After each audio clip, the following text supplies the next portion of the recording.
नमस्कार जय जगन्नाथ मु ज्योतिर्विद पंडित इंजीनियर नीलांबर पाणी समयर बहुत अभाव होउछि आ विभिन्न प्रकार रील मु पकई पारुना प्रतिकार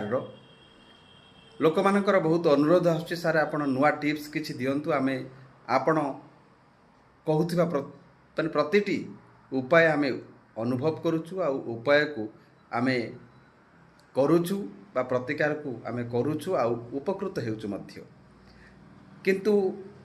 आज आपण मानक एक बहु मूल्यवान प्रतिकारटे मु कहूँ जदि आपण बारंबार दुर्भाग्य को सम्मुखीन होउछंती दुर्भाग्य आपण सौभाग्य रे परिवर्तित हेउना जहाँ किछि कला बेल को प्रत्येक कार्य रे बाधा आसुची कार्यटी सफल हो पारु नाही आपण सफलता मध्य पाई पारु नाहंती कौन करिवे एक छोटिया प्रतिकारटे मु कहूँ मुठे गुटा कला बिरी को प्रत्येक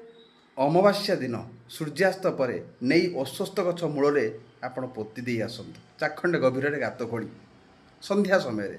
किंतु सूर्यास्त पर एहीपरि भाव में 3टी किंबा 5टी अमावास्या करी देखंतु आपणक भाग्य रे परिवर्तनता आसीबो दुर्भाग्य आपणकर सौभाग्य रे परिवर्तित हेबो आ सबुठु बड़ कथा आपणक भाग्य चमकी उठिबो निश्चित भाव में प्रत्येक कार्य आपंकर सफल हो आपण निजक के दुर्भागा बोली कहीपर आ कौन कार्य लक मोर साथ दौनी बा भाग्य मो साथ दौनी आपण एक कहे ना निश्चित भाव में भाग्य आपंकर साथ देव आप भाग्यवान भाव में भविष्य में विवेचित हे। जय जगन्नाथ।